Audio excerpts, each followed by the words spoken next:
all those fights were great fights. Even the fucking Floyd Mayweather fight was an entertaining fight. I mean, you say what you want to say about the weight division. He made Floyd look good that night. He did. That was one of the rare times you saw Floyd being very offensive. And Juan Marquez was able to make that man offensive the whole night. Juan Marquez, legendary career, deserves to be. All three men deserve to be there. It's a first ballot Hall of Famers. I said it when I would say it to you every time we would watch boxing. These guys deserve to be in the Hall of Fame. The day they call it quits is going to be the day they're going to be inducted, and they are going to be inducted. So, congratulations to these three men. And everyone else who we didn't mention, congrats to them too for being also inducted to the Hall of Fame. But right now it's a big deal in the boxing world because these three men are, the big deal. I agree, especially for their time. Mm-hmm. All right, so let's go to the next one. Wait, hold on. Yes. Pause. For a little bit, okay? Yeah, just pause a little bit. Okay. All right, guys, we're back. Sorry about that. We had to pause a little quick break. Take a little quick break for B-Ray, but we're back. All right, and other topics.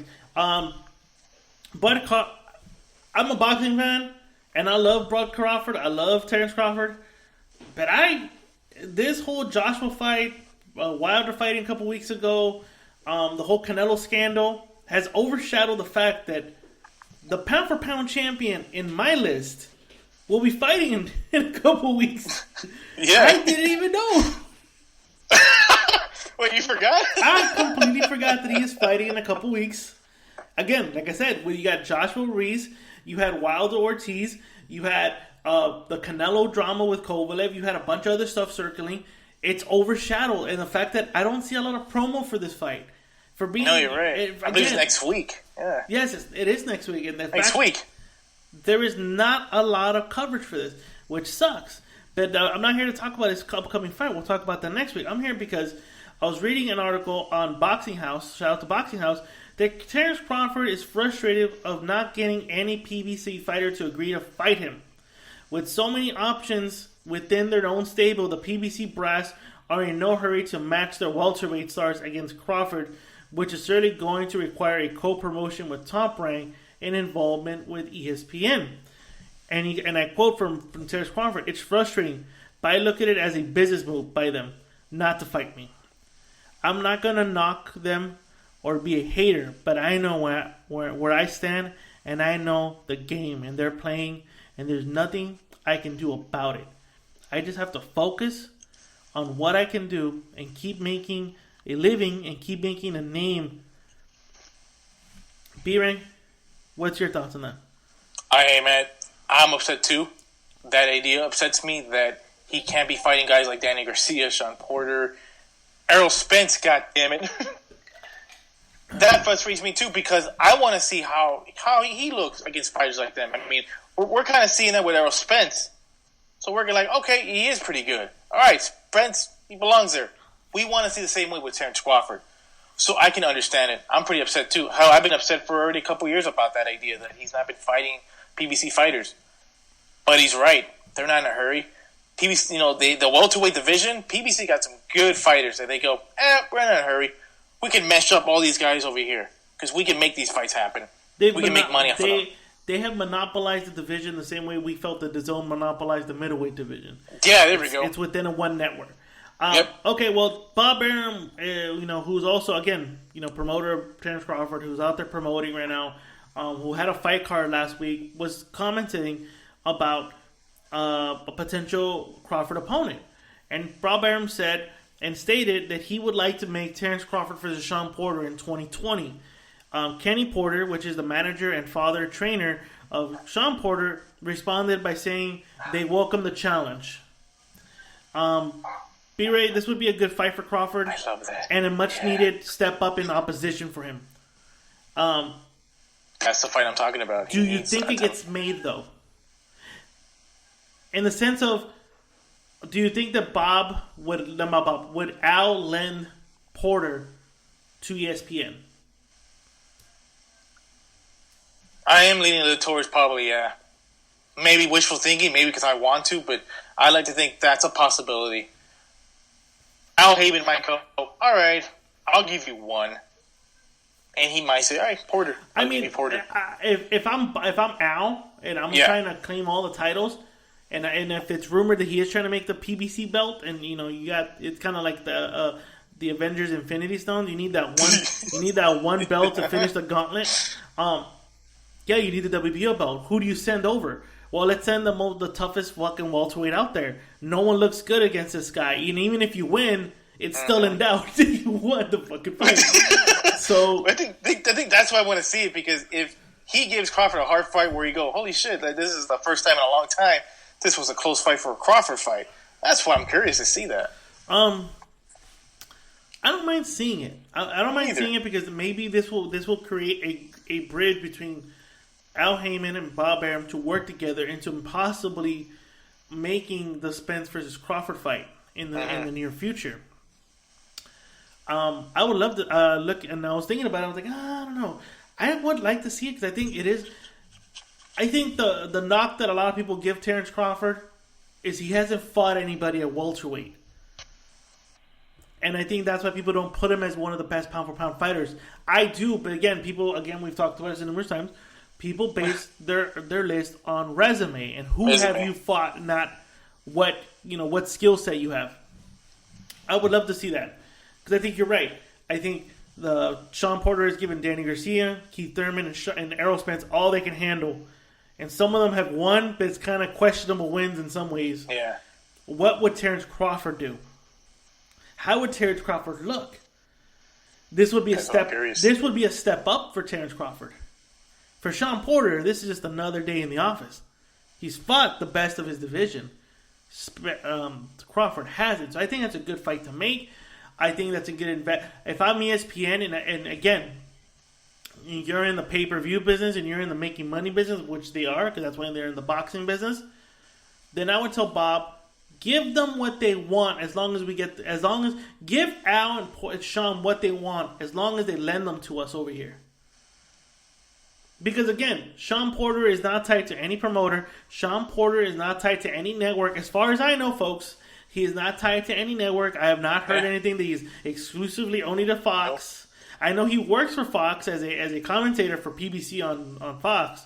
Yeah, but that is as a boxing analyst, right? As a on-air personality.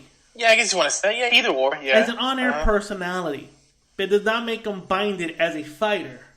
So if I'm ESPN, I would tell Bob, give them what they want as long as they can give us Sean to come on this side of the pond, and maybe we can work. But I'm thinking now it might end up working because there are talks, and we're going to talk about it right now in the next couple segments, of Tyson Fury Wilder fighting, and the ESPN and Fox are starting. ESPN is starting to conversate with Al Heyman, and most likely Fox is getting involved. So there might be a co-promotion of co-networking of ESPN and Fox for this rematch between Fury and Wilder. So that could create the bridge of a relationship in the near future that we could possibly see Crawford versus Porter in 2020. Yep. Not a bad fight. Not a bad fight at all. Actually, I think it's a great fucking fight. I honestly think it is a great fight, and I think it's a great fight for Sean Porter. I don't think he's going to get a Spence rematch. There's no need for a Thurman rematch. And Danny Garcia, Sean. I think if Sean's trying to capitalize on the high-profile Spence fight, he needs to go against Crawford. Yep. That's the fight you go next. Anybody, not even Ugas is entertaining. I think Terrence Crawford is a more entertaining fight than Thurman, Garcia, or Spence right now, in my opinion. Yep. So. I really do hope they make the fight happen sometime next year. All right, let's continue going. Again, like I said, Bob Arum last weekend had a card on ESPN, so of course he's been, he was asked a lot of questions, and of course, like we just finished talking, he was asked about Terrence Crawford.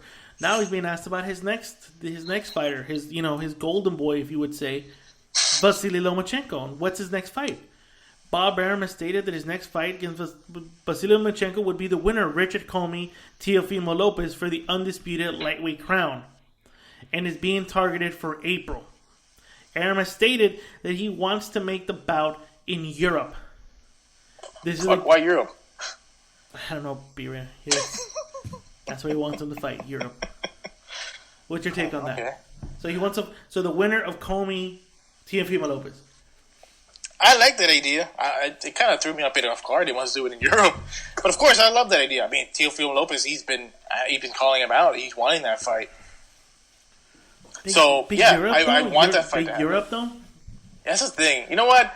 I'm glad you said it, because I was starting to feel like, I guess I'm the only asshole feeling weird about it. I guess it's normal, but yeah, I do feel like, why Europe? Why Europe? Especially when you know, most of Lomachenko's career has been built here in the United States. Yeah. His fan base is here. He didn't say specifically where, right? He just said Europe. Europe, I don't know. That's it, huh? Oh, okay. Maybe because he had a good success in the UK when he fought, was it Luke Campbell? Luke Campbell, yeah. Which, goddamn. Maybe that's why. Maybe they saw the success. Maybe because they saw the fans like, they packed the arena to see Lomachenko fight, and the last couple fights in the States haven't been too good when it comes to audience for Lomachenko. So maybe he feels this. I think the fight, in my opinion, if it's against Richard Comey, then yes, make it in Europe. If it's Teofimo Lopez, make it an MSG. Yeah. MSG. Like, wait, Madison Square Garden or the theater of MSG? No. The arena. The Mecca. Oh, okay. You know he likes to fight in the theater of MSG. Make it at MSG. The theater. MSG. The Garden. Make it sure. The Garden, yeah. Make it at the Garden. That's what I would make it in. Well, technically, it's not called the MSG theater now. It's called the Hulu Theater. Oh, is it? Shit. Hulu Theater. I didn't even know that. Yes. I would make Teofimo Lopez because he's a New Yorker. Yeah. In New York City for the Undisputed Championship. And it's a mecca of boxing. So many historic fights have happened there. Why not do the Undisputed Championship of the world there? I agree. And Teofimo Lopez is a colorful character. He can sell a fight. Oh, yeah. Put this guy's on a media tour. Put him on First Take. Put him on make an ESPN documentary. Put these guys on, we'll put Teofimo Lopez on a media tour. Put him on Joe Rogan Experience. Put him on The Fighter and the Kid or Below the Belt. Where the fuck? Put him everywhere. Put this kid everywhere to promote. Because this kid I feel he's charismatic enough to do it. He has highlight reel knockouts. Why not do it? Put him out there. Put the fight in MSG. Why take this fight to Europe for the winner? I mean, it doesn't make any sense. And his family's Central American, right? From Honduras. I think yeah. Right? I think they're at least so, right? Look at that, man. Yeah. Fuck that, man. Of course you got to do it, man. Send the kid to Honduras. There you go. Right? I was going to say, send him in Central America. Yes. There you go. I agree. I'm trying to. All right, moving on. So we're kind of on that topic. Moving on. Canelo Alvarez. Oh, shit. That's right. We can never do an episode without talking about Canelo Alvarez. I was born already. It is rumored, or now is being confirmed, that Canelo Alvarez has vacated his 168-pound title. And this is from Boxing News 24. Says Canelo Alvarez never vacated this is a day ago. My bad. So I'm reading that he did, but then it says Eddie Reynoso saying that they never vacated. So I kind of don't know where to report then because I'm hearing that he did and didn't. Now we can't say exactly. Like, what's the fact? I guess for it's a rumor. I mean, he doesn't have it no more. That's a fact, I guess, right? He does not have it. We just don't know if. So the report that I read was that Eddie Hearn was interviewed and said that Canelo has vacated his secondary title, which is the WBA regular champion, whatever the fuck it is. Yeah. Vacated it, and that the guy who gave Callum Smith a tough fight a couple weeks ago will fight for that title so we can then set up the rematch with Callum Smith again, which is, was it John Ryder? Yeah, I believe so, yeah. So I guess John Ryder will be fighting for the vacant title that Canelo left behind, and then if he wins, then they make a Callum Smith rematch for the undisputed WBA championship of the world. But then I looked it up, and there's another article, Eddie Reynoso saying, no, we haven't vacated shit. So it's kind of hard to fucking... For real? So which kind of stumps us on our segment, which kind of makes us look very unprofessional. But if you guys listen to the Ramblin' Alcoholics, we are the most unprofessional group of drunks you're ever going to meet. So why not translate it here to the boxing? We're the most unprofessional boxing podcast you're ever going to meet because I actually did my homework. I just didn't know. I'm reading too many sources, so I'm going by rumor. So that's why I said, luckily I said rumor that he vacated. Yeah. So rumor that he did vacate it, and there's fucking Eddie Reynoso's statement that they didn't vacate. So there's a vacate and a non-vacate fucking segment. That's all I gotta say on that one.